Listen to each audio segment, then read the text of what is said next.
And Fox 40 Sports Director Chris Tavares and Sean Cunningham live in Philly tonight with a preview of the big game. Guys, you've been there for 24 hours now, about 24 hours now. So give us an idea. Is Philly ready for the Niners to take over? What's happening there? Philly is definitely ready for this game. I like even just the skyline back here. It's lit up in green. We were talking about it earlier in this show, where you've got the cutouts of the players at the Philadelphia Art Museum, and every cab driver, Lyft driver we're talking to is asking us about our opinions on the game. Yeah, and I will say, I mean, in comparison to what we've seen from Giants World Series, Niners being in the Super Bowl and NFC Championships 3 out of the last 4 years, I mean, you're talking about a city that grows in popularity and culture and showing all these decorations and all that fanfare, right? I think they're doing it a little bit late here. I mean, this is the first time we've seen a whole lot of Philly stuff are plastered around the city. A couple stand-ups with players. They just now on, what was it, the Art Museum. We were there last night, and they got in the Art Museum where the Rocky Steps are. They just now put a big Philly banner up. Eagles emblem, banner, whatever you want to call it. We've seen this a lot in San Francisco. They usually get ahead of it a little bit earlier. Yeah, but one thing, we've been watching the local news here while we're working, getting ready. I mean, some of the newscasts are nothing but Niners. Like the rest of the news of the day, maybe they make a quick mention of it, but they are all in on the Niners. The city comes alive with it. We were talking with your friend who we're staying at her apartment right now for these live shots, and she said sports up here are different than anywhere she's been. She's from Northern California. She worked in Sacramento. She worked down in Miami. She said they treat their Eagles and all their sports teams a little differently, but also she's been in Philadelphia for a great year. I mean, the Phillies make the World Series. You've got the Eagles here in the NFC Championship game. Not a bad year to be a Philly sports fan. All right, guys, so give us a little bit of your take on the game here, because I watched the Eagles play last week, and I'm like, if they get the Cowboys or the Niners, they're going to run into a buzzsaw. How do you feel about Sunday and the Niners' chances?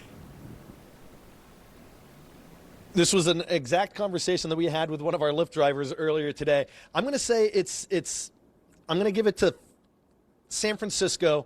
A late field goal. I wouldn't be surprised if this is another defensive slugfest like we saw last week against the Cowboys, because these are two really good defenses going at it. I'm looking at, look, I don't want to play the role of Homer here, but I will go with the better defense. It's not much better than the Eagles because they're right behind them, but you talk about the way they run the ball, the way they can, the pass rush. Going against the Cowboys last weekend, I think was a perfect test to face before going up against an Eagles team who has a brilliant pass rush as well. I mean, you're going up against guys like Micah Parsons and DeMarcus Lawrence in against the Cowboys, and now you're facing another front seven that's going to be really, really crucial. I like the 49ers here because of their defense. They've been there before. I kind of like the experience, and I mean, look, they've just been poised and tested, and they've got a quarterback who hasn't lost yet. So I kind of like that stage for them. Brock Purdy definitely doesn't blink, and to your point, Philadelphia, though, might not know what they don't know about playing on such a big stage. Maybe the Niners come in a little tighter because they were just here last year and they came up short. So many factors go into this, but I think it's going to be a close, late field goal type of game. You mentioned Brock Purdy. I want to stay with that for a second because that name is going to be all over the place, right? Niners coming in 12 wins, right? 7 with him at the helm. But the NFC Championship game, that's like he's been pretty good under pressure for the most part anyway. But the Championship game is a whole different kind of pressure for a rookie like him. How do you think he's going to hold up once he actually walks into that stadium with the team?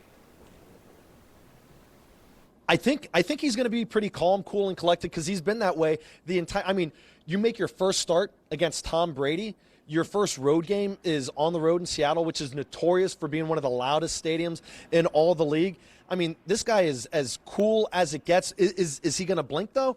I mean, he's never been on a stage this big. He's led Iowa State to the Big 12 championship game, and he's played in massive stadiums in college that fill up 80, 90, 100,000 plus.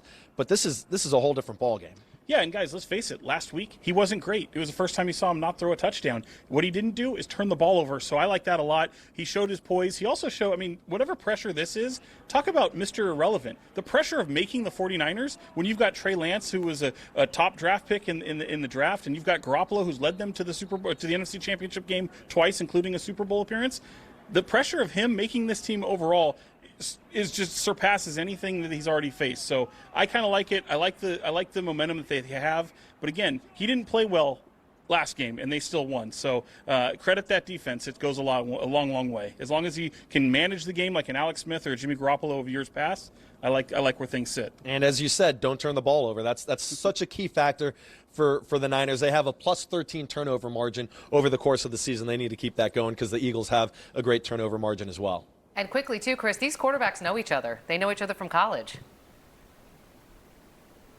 Yeah, we talked about it earlier. Both products of the Big 12, Jalen Hurts at Oklahoma, Brock Purdy at Iowa State. They faced off in a classic Big 12 shootout, 42-41, with Hurts' Sooners coming out on top. And, of course, he started out his career at Alabama. But they're plenty familiar with each other for sure.